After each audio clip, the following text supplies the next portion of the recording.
The land on which we gather, and which the Region Appeal operates, is part of the treaty lands and territory of the Mississaugas of the Credit. For thousands of years, Indigenous peoples inhabited and cared for this land and continue to do so today. In particular, the territory of the Anishinaabe, Huron-Wendat, Haudenosaunee, and Ojibwe-Chippewa peoples, the land that is home to the Métis, and most recently, the territory of the Mississaugas of the Credit First Nation, who are direct descendants of the Mississaugas of the Credit. We are grateful to have the opportunity to work on this land, and by doing so, give our respect to its first inhabitants. Thank you. Today, we are joined by the group that is creating the Brampton Museum of African History and Culture. I would like to start by introducing co-chair Myrna Adams. Myrna Adams is a retired community outreach worker and social worker. She has been a resident of Brampton for more than 40 years and is an active member of the community, volunteering for the past 26 years with more than 35 organizations. Currently, she is the chair of Brampton Museum of African History and Culture, president of the Brampton Senior Citizens Council, Brampton Young at Heart Seniors, and an active member of 19 nonprofit organizations. Apart from that, she provides personal counseling as needed. In 2017, Myrna was honored as Ontario's Senior of the Year, and in the following year, 2018, recognized in the House of Commons during Women's History Month as an activist having an impact in shaping Canadian society. Myrna has, for the past few years, developed and hosted a cultural event, The Many Faces of Canada, Many Cultures, Many Rhythms, One Heart, a successful and inclusive event celebrating the diversity of the country, in particular Region Appeal, as an annual event. Bringing people together to work in harmony, celebrating the many differences and commonalities with the understanding that people have a desire for the same things: acceptance, well-being, security, esteem, equity, and fulfillment. Myrna continues to look for innovative ways to improve the quality of life of all Brampton residents. Myrna lives by the motto, as espoused by Nelson Mandela: there can be no greater gift than that of giving one's time and energy to help others without expecting anything in return. I will now pass it over to Myrna to say some words and introduce the rest of the panel. Good morning, and thank you for that. I guess I better go to my co-chair first. He and I are in lockstep, partners in crime. We do a lot together, that is for certain, and we're constantly on the telephone with one another when we're not seeing one another in person. I'm going to just kind of go around and introduce, as I see Marilyn Raphael, who is a friend and a very strong supporter of this team and the endeavor for the the Museum of African History and Culture. Also, there's Gaspar. Gaspar, I'm not going to say your last name because I really don't want to embarrass myself. However, Gaspar is also part of the team, and he is actually the liaison with the African communities. And then also we have Thomas Falujo, who is also a part of the team, and he is really, his emphasis is on the Nigerian community. So he's actually involved with a number of people from Nigeria to try to put this endeavor together. Who am I missing? Have I got everybody that's on? Yes, I have. Okay. I think I've introduced everybody, have I not, Lauren? I think so. Did I miss anyone? Oh, awesome. All right, so thank you. So today we're just going to be asking some questions to everyone joining us on the panel, and we'll learn more about the museum and everything that's to come. So we just wanted to start by asking, why is this museum and initiative so important? Well, the Black Canadian experience has remained largely unknown to many Canadians, so that we have, as educators and Canadians, we actually have done an injustice by not providing this history to ourselves, to our children, and to the edifying material in our schools and institutions. Now is the time to change the narrative, change the path to a more humane journey, one that ends in dignity, justice, and peace in self, family, and the community at large. We have to tell the unvarnished truth, engaging with people outside of academia to educate them about the depth of our heritage. We want people to see that their stories are valuable and that they don't have to be an internationally renowned figure to great things. Having a museum will not eradicate racism. However, it does put us on the right path as it allows you to learn about me and to understand who I am and what I have done and continue to do on the world stage. Marilyn, you might want to expand on that. Yeah, absolutely. Thank you so much, Myrna, for inviting me to even participate. And I think that this museum is so critical to all of us. The city of Brampton is home to more than 100,000 people who identify as Black, African, or Caribbean. And, with roots in Africa, many of the people sometimes we're not always aware of our origin story and the rich diversity from where our ancestors came from. And so for many of us, and frankly, a lot of people, there is this perception that Black history begins at slavery. And accordingly, the narrative has largely been centered on the transatlantic slave trade and the consequential suffering and the trauma of Black people in the Caribbean and the Americas. And while these things are very much true and very much part of Black history, it's not the whole story. And, with our current education system and curriculum that's very Eurocentric in nature, it's hard to see what role, if any, we played in the development of the global and local economy beyond being slave labor. So I think this museum of the Brampton Museum of African History and Culture offers to those in Brampton and the Greater Toronto Area and surrounding areas an opportunity to tell a more nuanced and fulsome story about those of African descent, to not only expand our narrative, but to give pride to African peoples and their children. I'm a relatively new mom, and my children are half Ghanaian. I'm from Ghana, and they're a quarter African American and a quarter Trinidadian because my husband, that's his makeup. And so I would personally love to know that there would be a place right here in Brampton where I could bring my children and they can come and learn about the rich cultures of all of their grandparents and the stuff that they're made of. And more importantly, though, I think it's important for other residents of Brampton who are not of African descent to have access to authentic information and history told in part by us, curated by us. It allows us to source both the beauty of the continent and the Caribbean as well as the pain. And so, I understand that the vision of the committee is to not only just have a place for the museum, but also have space for events and debates and concerts. And so it's a place that kind of shares historical accounts, but it's a place for our present and the future. And I know that many folks in my generation, the millennials and everybody coming behind us, that is what we want to see. A picture that tells a story, but gives space to the present and makes room for a fulsome discussion of what the future might be. So I think the space conceptually has a lot of significance and meaning.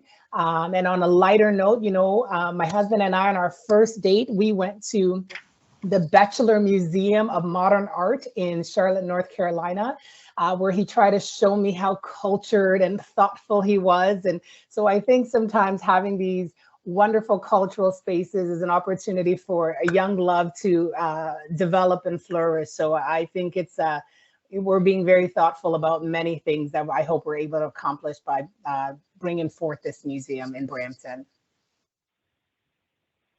Thank you, Marilyn, for that. Does anyone else want to add? Jasper? Oh, yes, I have to add something. When you lose your culture and history, you lose your roots. And if you lose your roots, you dry out. If you dry out, you die. So no country wants dead people. They want living people and strong, and who knows where they come from and where they are going to. We Africans are here to stay.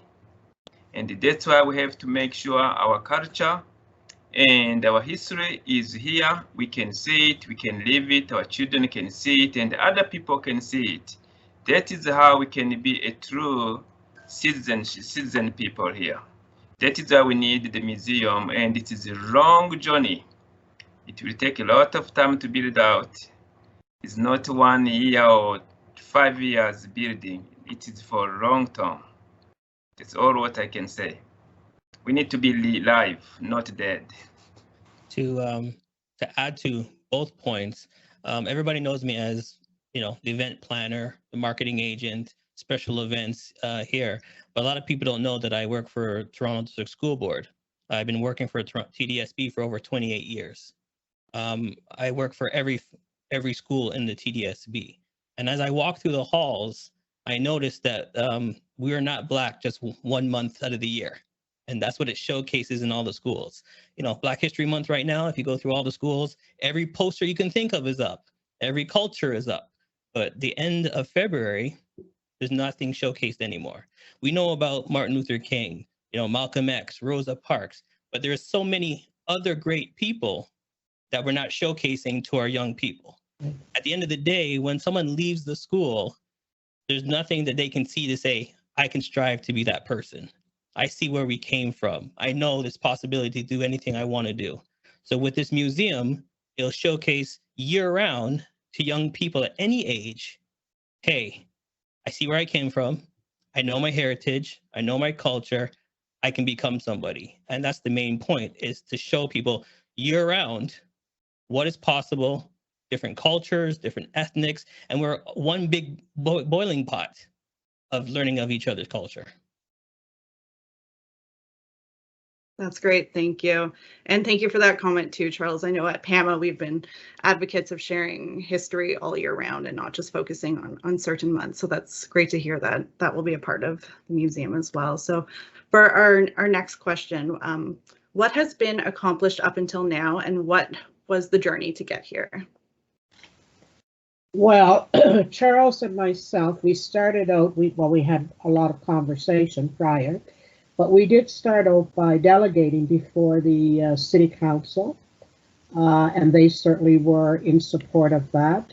We've written proposals, and 2 proposals thus far, and we've been successful with both. Not a lot of money, but a little money. We have started looking into branding of the museum, because that's really very important when you're trying to solicit people to sponsor or to donate money. That's a very important thing. And of course, we need money for that as well. We have,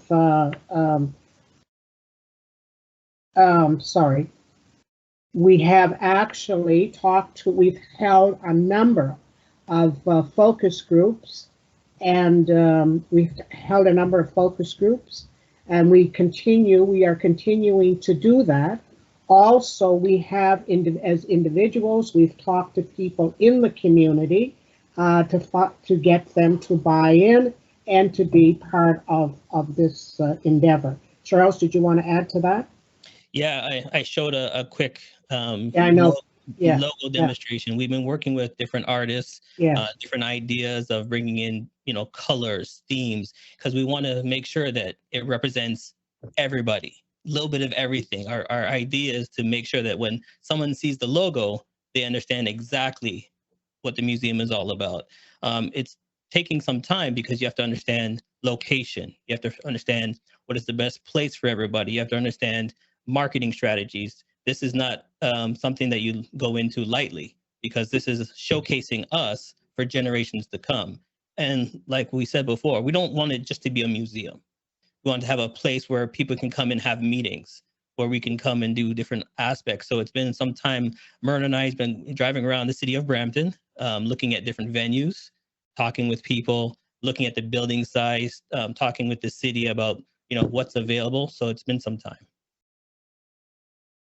And I just want to mention this, you know, museums are important educational environments because they offer considerable learning potential. Exploring a museum gives one the ability to engage actively in the process of acquiring knowledge and to express thoughts and emotions. It's a very important thing. It is a tool, and we need to really use that. And arts and culture are one of the most, probably the greatest avenue of trying to teach people or for people to learn, because they don't feel that you're being preached to. It's actually something that they can see and they can take their own understanding from it. I think for me, my main drive in this is, and I'm gonna steal this from another company, is called FUBU. I don't know if you remember back in the day, there was a clothing line called FUBU, and Yeah. FUBU is a short form. It's for you, by you. When we have our own stuff, when we have something that is ours, we can have, different events there, different cultures, things for art museum for the kids, cultures, meetings. There's a place for us that we can go there, bookstore, clothing. It's there for us, by us. And that's what my main goal is for. And the thing, our actual tagline is learning from the past, action in the present. So it means that we really want to see results and looking to the future, because I'm on the downside of my life. So, you're laughing, Charles, but it's true. I'm 80, so I'm certainly not going to be here for another 50 years. Probably another 30, 35 years I'll be here. So I want to see some action, some results from this, because it's for our children and it's for all of other people to learn. It's a very important thing. Yes. Because for all our lives, we have learned about European history, and our history has been left out of everything. It's just not there. And now they are beginning to teach it in the schools, but it's just started, and I'm not sure exactly what they are really teaching there.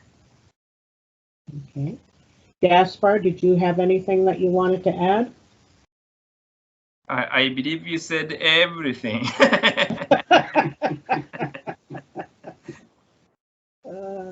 Okay. So we can go on to the next question, which is, can you share examples of the history and culture that will be showcased in the museum? And we do have some pictures we can share as well, but if you want to share. You can explain the pictures. And we'll pull them up right now. Oh, that's just from one of the people that works with us from Zimbabwe. And this was a small presentation that was done, and you're seeing the handmade or carved vessels that are used, and of course elephants, and the flag of Zimbabwe, and some of the pictures of the actual country.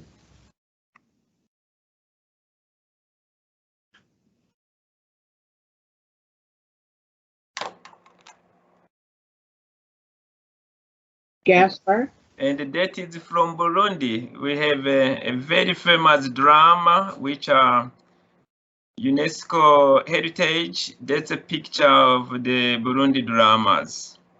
And we'll have more, very much similar.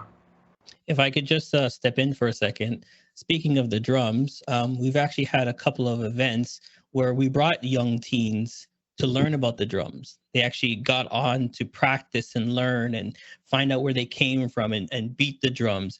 And the response we got was fantastic. They got involved, they asked questions, they learned about how the drumming goes, why the sticks are held, why is it called, there's a certain type of beating called the thunder drum, and there's a story to tell with it. So we want to bring other cultures to these young kids so they're not 24/7 using this. We want to bring them out of this to learn other cultures, how to sculpt, how to paint, learn other skills that they can learn, like the drumming, the steel pan. These are a lot of cultural instruments that they can use. And to add more, like in Burundi, I believe it's everywhere in Africa, drums was the main communication means. They use for communication, they use for celebration. It's a very, very important part of the culture and history. So to add that again, you know, we see the young teens with cane rows in their hair, braiding their hair, styling their hair. All they know is it's style. But if you research it, a lot of the style that they used when they used to, you know, design their hair was actually sending messages to other people. So when they used to plait their hair, cane row their hair, and do different styles in their hair, they were actually sending messages from one place to the other. And they did it by doing that. But all our teens know is, you know, it's a nice hairstyle. We need to show them where the hairstyle came from. These are different things that we want to teach them so they learn. Okay. That is a basket from Burundi as well, and that is what we use for packing the gifts and the presents for ceremonial activities like marriage and all other ceremonies. It's very beautiful, very pretty. You can't find it this well made in anywhere in the world. That is very special for Burundi.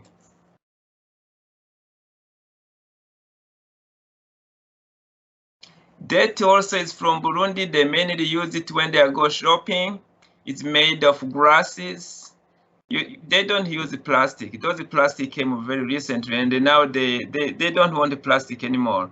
That is why we have a very good environment, because we don't use plastic. We just use natural baskets. That's what they use for carrying products and shopping. That's a drum from Burundi with the Burundi flag on it.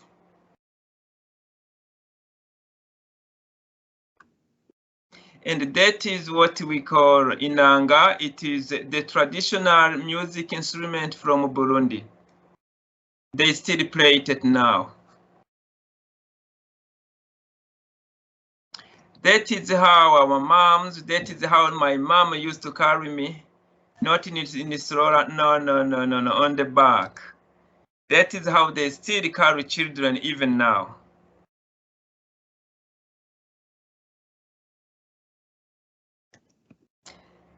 We have beautiful lakes, that's for sure. And they are showing how people enjoy, like on Lake Tanganyika, which is a very beautiful lake, which comes from north in Burundi, goes back along Tanzania, Congo, up down to Zambia. It is one of the main lakes in that area. We call it Lake Tanganyika.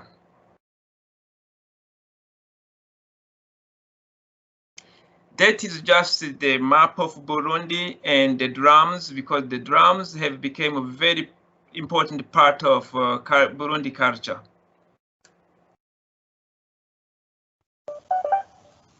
Perfect. Does anyone else want to share other examples of what might be in the museum? And I know we've talked quite a bit about it, but if there's anything else anyone wants to add?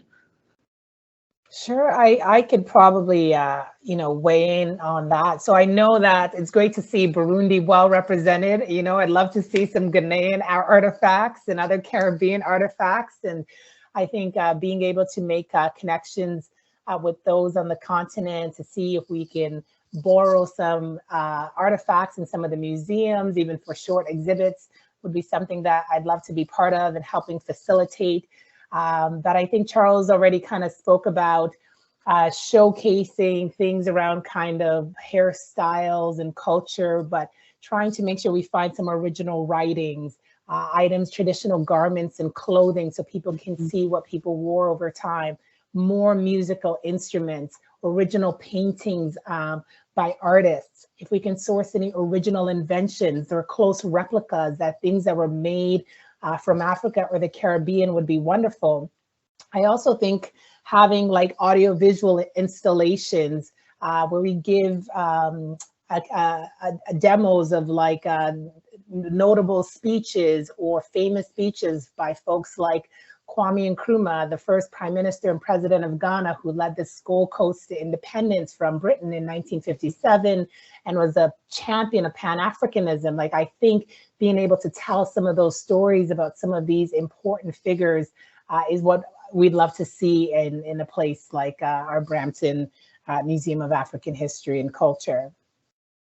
That's one thing that you said that I'm so key on, is that we want to make this museum the 21st century type of museum. Okay, we want to make it interactive. Yeah. We know, you go downtown Toronto, the old time museums, you just walk around, you look at it, you see what it is. No, we want this museum to be interactive. We want videos on the screen. We want different things. We don't want the museum to be the same for 3-4 months. We want to keep switching it up. If you come like once a year, then you're going to miss out, because it's changing. It's different things. This week it's this, next week is that. We want it to be cultural changing. Summertime, music, it could be a music theme. We want that every time you come, there's a place that you can bring your family and friends every time. When they come to Brampton, this is a staple place. You have to take them. Yeah. This is I'm part of the tour. You come to Brampton, let's go to the museum, let's go here. Like Myrna said, there'll be restaurants, clothing. We want to put a little bit of taste of everything in there. So I'm so glad that you mentioned that we want to take the museum to the next level. Technology will teach our young youth much faster. When they can push a button, when they can listen and see a video, that's key. Yes. And I would be working to make sure each African country is represented. So far, I'm waiting some objects from Congo, Democratic Republic of Congo. I have contacted them already, from Tanzania and from Chad, but I will make sure we get stuff from different countries. And Thomas has been working with some people here from Nigeria. One of them just went 2 months ago, 3 months ago. Yeah, she went 3 months ago, and she's working on bringing things back from Nigeria to be shown in the museum. So we're all of us are working hard to really get this thing off the ground and to really show that it is something that is very valuable to the community and eventually to the world. Amazing. And I think that lends well to the next question, Myrna. What are the next steps for the museum? Money. Okay, the next steps we have to have a building, and that we are working on, and of course the branding, which is important, because in order to go out to the community and have sponsors come in and pay for artifacts, because we are going to have to do that. At some time, we're going to have to pay for some things. It's not all going to come to us free. So we have to that has to be done. And that has to be done really within, I would say, within the next month. That branding has to be completed. So that would be one important thing. Charles, do you have something that you would, because I mean, like we're going to be doing more focus groups. Yeah, we're doing focus groups. Yeah. Like I said earlier, we've been, traveling Brampton, looking for a location. For me, location is key, because I wanted to stay in Brampton. You know what I mean? Like when you Google Brampton, we need to have something that people can come to and be proud of and bring tourism here. I'm going to give you a little background real quick, because I keep saying about the kids. When they go on tours for museums, it's outside of Toronto. They actually leave Toronto, Mississauga, and Brampton and travel 1.5 hours to different locations for museums. Why do that? Bring them to Brampton. Bring them to our own location, our very back door. We need something here. So location is key for me. And I do want to emphasize that the city of Brampton is very supportive. So I do want to make that point, because they are. Because it not only it benefits Brampton as well, because it'll bring in tourists from all over. So it certainly does. It benefits them. It brings money to the city, It helps businesses because when people come, they certainly are going to spend money. So those things are important. I think I would just add that some of the other considerations is making sure other organizations and cultural groups are kind of brought into the broader discussion.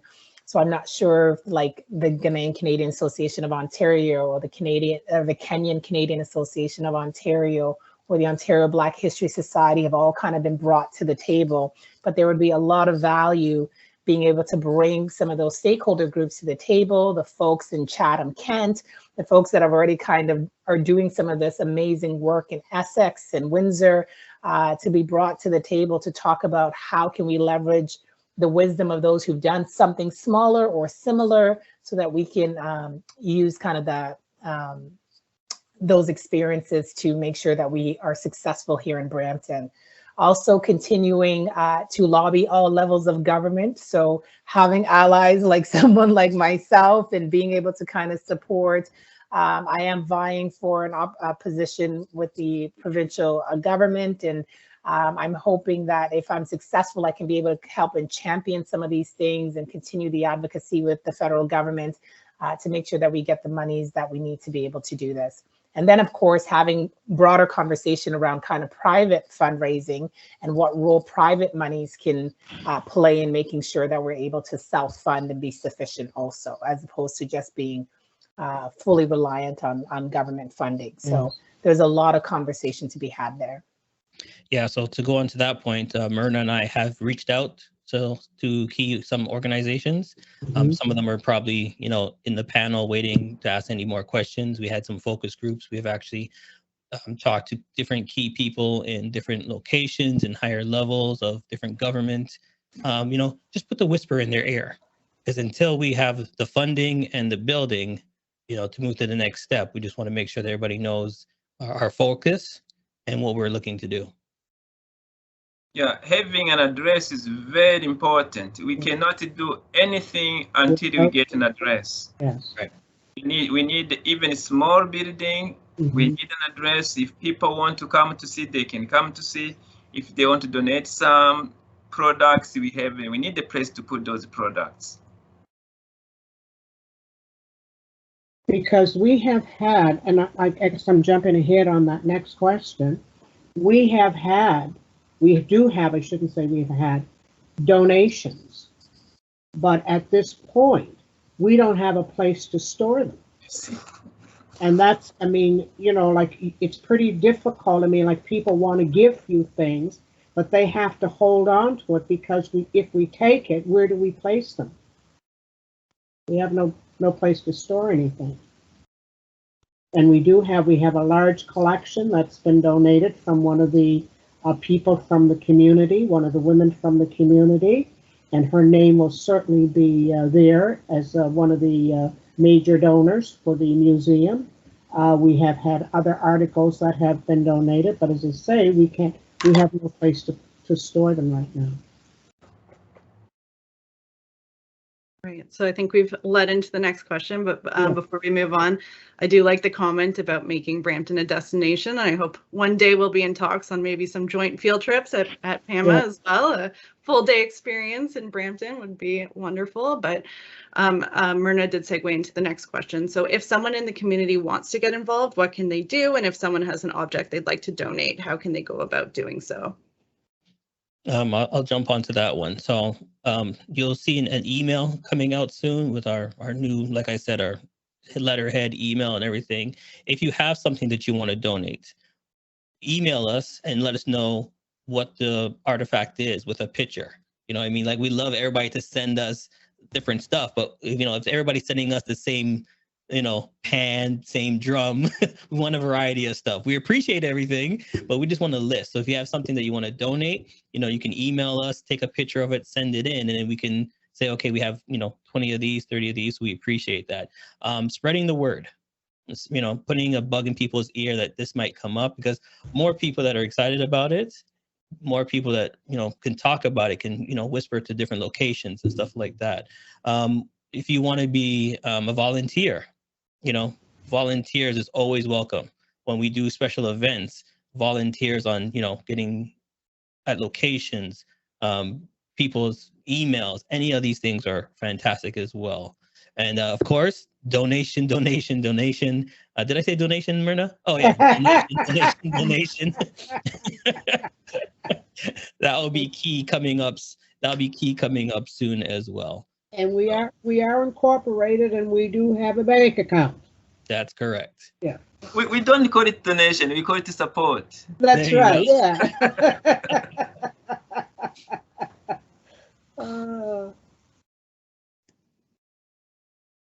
So Thomas, did you want to say something before we get to a question and answer period?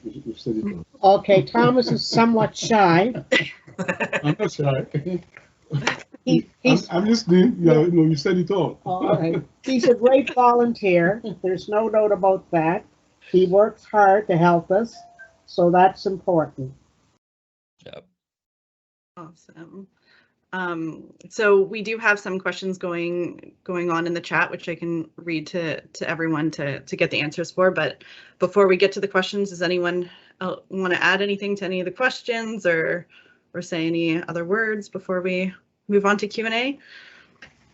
No, we're good. Let's go to Q&A. I know there'll be a lot of questions. All right. Probably. Sounds good. So our first question, have you considered partnering with corporations in the African continent in raising funds or sourcing artists, etc.? Gaspar, I can leave that one to you. Yes. It's after we have an address, I believe we will have to contact African ministries of culture and history to ask for their support and some products before we can showcase them. We may need authorization from them. Yeah. So we will have to get in communication with them, starting by their embassies here. That is very much what I'll be doing. So just to give you an example, I'm throwing an event on Saturday. I would love everybody to come. And okay. First question is like, where's the event? I have no idea. I don't have a location. I want you all there, but we can't move forward because I don't have a place to put you guys. So that's where we are right now. If I can, give an understanding, we're moving forward. Things have been bought, things have been looked at. We ordered things, but can't have the celebration because there's no location. Okay. And I think we touched on this, but how can we contact the team, or who do we contact? Well, Charles and I are the chair and co-chair, so you would be contacting myself or Charles. And as I stated earlier, we'll be getting an email okay. or location address, and we'll be putting that out soon. Okay. So where can they look? Where can people look to find that information once it's ready? We'll be sending out a email blast to some of our partners that are out there, and they can share it out as well. Perfect. So if we can be included, we can share that to everyone yes, you can, here today. There we go. Perfect. I know my Marjorie's on here, and she's got a wicked email list. So Marjorie, I'm waiting on you too. So and the next question is from her as well. So congrats to this hardworking team. Having looked around Brampton, have you seen any possibilities for the location of the museum? Yes, we have. We have, there's a building that faces Queen Street off of Flower City, the Bob Callahan Flower City Senior Recreation Center property. It's there. The building has not been utilized for a number of years. So it's something that we would have to be able to go in and see what has to be done in order to restore the building. But that is one location that we are looking at. That location is a good one because there's lots of free parking there. The bus is on the bus route. The bus stops right in front of the door. So it's accessible to all people. So that's one of the reasons why we want it there. And of course, the surroundings are very nice there. It's a beautiful property. There's trees. There are benches, there's a barbecue area, so there's lots. It's just a nice invitational location. Awesome. And I know we've discussed the complications of not having a space, but there is a question, do you have a blueprint of what the center would look like? So that might be a tricky one, but. For myself, yeah, we've actually been Googling whole bunch of different museums, the styles, different levels. Is it 1 floor, 2 floor, section floor, a section with venue, with not a venue, section with restaurant and bookstore without. So there's like different configurations. So it all depends on what building we get. If it's a 2-story or 1-story. At one point, Myrna, we went and looked at like 2-story churches. Yes. You know, to see first floor, second floor. Is it accessible? Here's the things we have to look at it as well. Is it has an elevator? Is it accessible? Is there parking? Is there bus routes? Is there outside area? Because like we said before, we don't want the museum just to be an inside museum. We want to have an area where we can move a culture outside. So say we want to do drumming outside, you know, presentation or something for people to come to the park and do an outside venue. We want a little bit of everything. Yes. And we don't want to, and it has to be accessible to people that have mobility issues. We don't want someone, if they're on the bus and then they've got to walk 2 to 3 blocks to get to that building. That's not good. Yeah. So we want something when they get off the bus, they're right there. Perfect. And the reason why I mentioned the bus, because I'm on the bus. Easy for Myrna to get there. Marjorie said, sounds good. How can we help to lobby for the building? So the one you had mentioned, is it privately owned by the city? It's owned by the city. Yeah. It is owned by the city. And we are talking to the city now about that building. And then Renee's asking, have you received support from various levels of government and key stakeholders from the community? Well, we did get some funding from the city. We're just in the process of writing the proposal for the federal government. I did get something. We got something from the provincial government, but Charles and I looked at it, and we're not quite sure how that museum is going to fit into that. So we're still, you know what I mean, contemplating that one. Here's the one thing that Myrna and I are really being careful of is that, you know, want to make sure that it's taken care of properly. You know, things might come here and there, but we want to make sure that the focus is there. It's for us, what we're doing, we have control and taking our time. You know, this is not something to be just rushed at. We want to take our time and do it properly. And we're certainly hoping that Marilyn gets in so that when we can count on her. We'll be down there at her doorstep begging every day, please. I'm happy to do my part and to advocate and see how we can get the monies that we need. Yeah. Happy to help. And I know with the Gaspar, to say Gaspar, I mean, and we're writing letters to the embassies and that, so that we can get whatever help that they are willing to give us. So we are trying to touch everywhere where we feel that there's something that they can do for us. And actually, the person who asked the question about contacting African countries, yeah, we'd love if he or she can help out. It will be appreciated. Yes. Okay. Perfect. And then, do you have a package put together that you can present to potential investors for the location you envision? So we are actually working on a marketing plan as we speak, different sizing, different products. We'll go through it real quick since that's one of my key aspects. Each section of the museum, what we propose, will be brought to you by a corporation. So if you're walking into the technology section of the museum, it will say technology section brought to you by A, B, and C. So if we go into different cultural sections, like the child care section will be brought to you by, hopefully, Scotia, TD, you know, RBC, throwing that out in the atmosphere,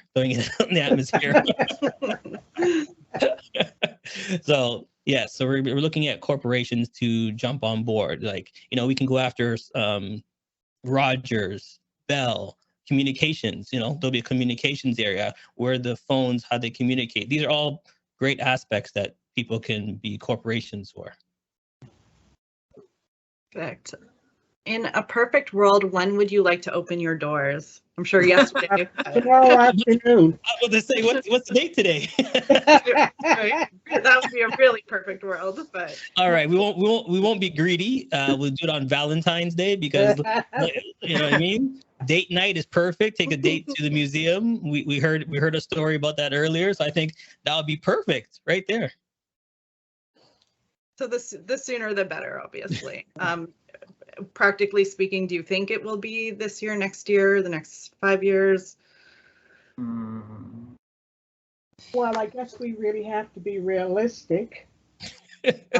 Probably, I would say, and I don't know if the rest of the panel is going to agree, but I would say within the next 5 years, because we got to get that location first. Yeah. And then if we get the one that's over on the Flower City campus, then that has to be, when we go inside, there's a lot of work that would have to be done in there. Yeah, and there's the removal of the asbestos because that building is old, so we know that it would certainly, that would be part of that building. And to add on, someone said diagram. Yeah, if we do pick a location that we might have to rebuild, add a second level, add a loading dock, add this, you know what I mean, different areas. So the build and the location is key for us right now. And then have you consulted with the Ontario Museum Association? Maureen's saying that she's sure they would offer advice and support as well. Yep. We've talked to, what was it the other day? A contractor of buildings, you know, find out what's the best way of doing different sections. We work with different areas of how to put in painting in buildings. So it's a lot of work. It's a lot of work. Sure. So I just have a question myself. I know that we're very committed to getting a building, and we know that's really critical as something to kind of bring this to fruition. But in the spirit of innovation, and we were talking about that, Charles, would we ever consider having a web presence to start before actually getting the physical building? Or is that something that's, you know, we haven't considered? Is in web presence as in like a website or live stream? Like a digital, like almost like a digital museum. And there are a lot of ways that you can curate art, and you can create digital spaces. I'm sure all this conversation around the metaverse and stuff like that, we're seeing that people are finding ways to have virtual spaces. And I'm just wondering if that is something we'd even want to consider, even as a prototype, right? Like, would we be interested in using a digital museum? And that's a great option as well. Mm-hmm. But as everybody knows, this is what I do for like Zooms and meetings and live stream. If we go digitally, it's the funding again. The funding would be key because, for example, just take this. To do it virtually, we would need professional photographers to take pictures of it of every angle. So when someone clicks on it, they can rotate it, look at the sculpture, you know, They can rotate it all around. So that is a phenomenal idea. But again, it comes down to funding, you know? Yeah, I mean, like, you know, I think in the last 2 years, having been homebound as a result of COVID, a lot of trade shows, a lot of conferences moved online, and you could actually even have a very virtual conference-like experience. And I'm just wondering if we want to consider that as an interim measure as we wait to get a physical space, right? Yeah, like, and that's a brilliant idea. And it comes down again to as my friend says, but not donation. What did you say? Support. But I think it'd probably be easier to get monies to do that. Yeah. Because I think a lot of corporations are very future focused. Yeah. And so if we're able to tell the story around kind of this digital advancement and being able to curate and tell that story, I think we'd have a lot of appetite for it. So it's just something for consideration for everyone to think about. Yeah. Which is a great idea. Myrna and I talked about the website. We talked about, you know, what can we implement into the website for a little bit for everybody? Because at the end of the day, we have a lot of different organizations in Brampton that can benefit at the same time. You know, like if they're doing special events, the museum is a place to post your event. What's going on in our community? What else is happening? It's a great stable for marketing as well for everybody. That's great. And there's no more questions, but there were a couple comments in the chat if the team wants to take note. There's a Black association called ACCA that might be able to give some opinions on the building, and the suggestion for volunteer photographers, maybe some student photographers looking to build a portfolio. So yeah, so I know ACCA did some events. There's the BBPA. There's a lot of them that I know I've worked with that belong to JCA, Jamaican Canadian Association. I do a lot of work with them as well. So yes, there is so many, but again, it comes down to, you know, the funding, the building. So, well, here's one question, if I can put it out there and everybody can just type it in, is whoever's watching, what would you want to see in the museum? So if you can type that into the chat, what's one thing that you would want to see in the museum? It could be artifact, it could be a space, it could be anything. So in the chat, if you could please put down, what's the one thing, you know, just put one. What's the one thing that you would love to see in the museum that you think will be great for the kids, for yourself, for culture? You know what I mean? What's the one thing you'd want to see? Just put it in the chat. And then while we're here, I'll just make mention of this. On the 26th of this month, we will be doing a Black History event. Charles, of course, will be hosting it. He hasn't been informed yet. You're free. Yeah. He can't say no now because everyone heard it. And that's with Mahogany Place Seniors and Roots Community Services, their seniors, and whatever other groups that wish to participate. So it will be from 1 to 5, and of course at Flower City. So that's another opportunity for people to come out to talk about it because it's all in person. So about the museum and how they'd like to be a part. And since we're giving plugs now, we're waiting for everybody's stuff to come in. Black History Month event is happening on the 19th. It's good to be virtual as well. And this is the great thing about it. So many organizations are doing special events that this would be like a location that we can all host the event and have a spot that you can watch it. Because, you know, virtual, like we mentioned before, you know, you can go to the website, sit at home, watch all these events. So there's a lot of events going on in the community, but we need to have a place to come together to have it at one location. And another thing, when people are doing, a lot of the meetings, the clubs that they have meetings, they do presentations.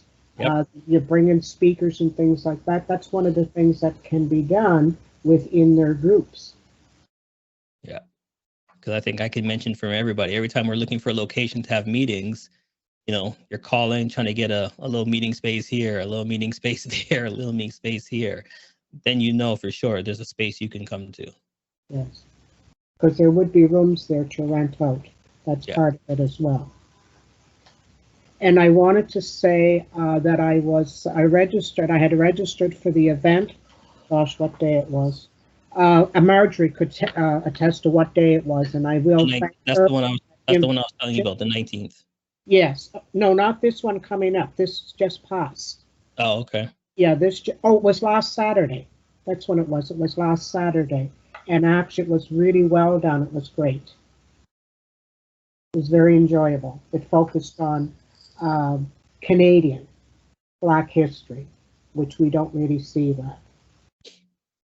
So that was a good thing. Coming from Nova Scotia, and then family's been here for hundreds of years. Yes, it was great to see that. So, because oftentimes in this month, we don't see a lot of things. There are many things that are very simple things that we could see. We don't see about Black people, as if Black people have not made worthwhile contributions, and we certainly have, not only here in Canada, but all around the world. So There's a few great ideas coming in, and I'll be sure I'll email you the chat so you have all the stuff that's been in here. So you have these ideas, lots of suggestions about educational spaces, historical spaces, welcoming spaces, spaces to hang out like in the coffee shop. So lots of great ideas and some other links. It's funny to me because I'm reading the chat as well, but you hear the key thing? Space. Yeah. Space. We're looking for our own space. Yeah. You know, like something where we can go and feel comfortable. Even, and one person said it, just like a coffee shop where they can come, look at the culture, feel like they're home again, you know, sit down, meet with somebody. So that's what we're pushing for. Yeah, and it will be wonderful for sure. Because we've been separated a long time now from everything, all of our activities, from people, interaction with people. And although virtual is great, it does not take the place of being in person with people and just sit down and be able to talk about things, you know, because there's lots of lived experiences that, although, you know what I mean, there'll be lots of things in the museum, there'll be lived experiences that certainly will not be up on the wall in the museum, but we can talk about it when you're in person. You can tell people things that have happened. Yeah. Because it's been a long road. I can tell you, it has been, it has been a long road. And you know, I feel like there are people before us. I mean, like, we're a very resilient people. We've been knocked down, we've been kicked, we've been sliced, diced, you name it, it's been done to us. But we always manage to get up. We do get up with that thought in our mind that tomorrow is going to be a better day. And that's what keeps Black people going. And I stand, I mean, on the shoulders of many before me. And you will be standing on the shoulders of many before you. And your children will have something to look up to, because so many of us are very uncomfortable in our own skin. But as we learn about ourselves, that we can take pride in the history of Black people, and we can build that self-esteem, it's a very important thing. It allows us to go out there, show, you know what I mean, that we can be proud of who we actually are. We're not going to be put down. It's time in our lives that we just can't sit back and take a few crumbs from somebody's table any longer. Those days are actually over.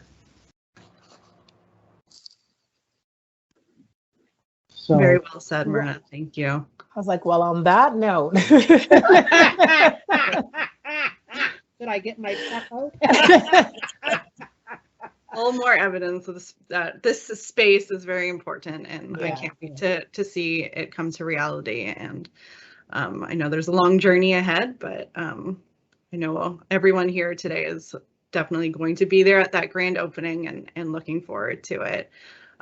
So a huge thank you, everyone, for joining us today, and thank you, everyone on the panel. Thank you, Gaspar, Charles, Marilyn, Thomas, and a very special thank you to Myrna for working with me to ensure we can make today happen. I still don't believe that you're 80. I don't know about that, but based on everything you're doing, it's amazing. So,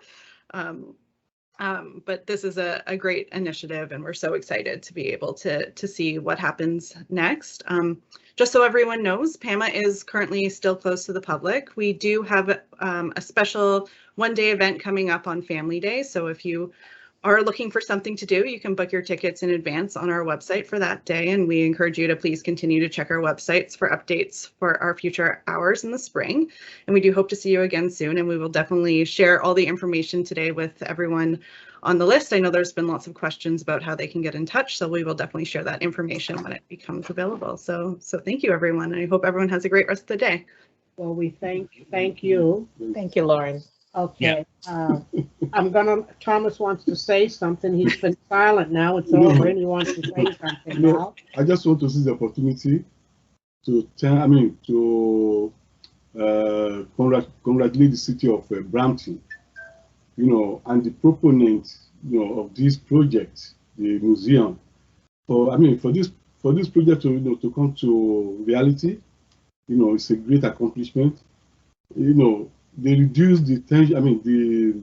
The tension of traveling far distance, of enjoying a museum.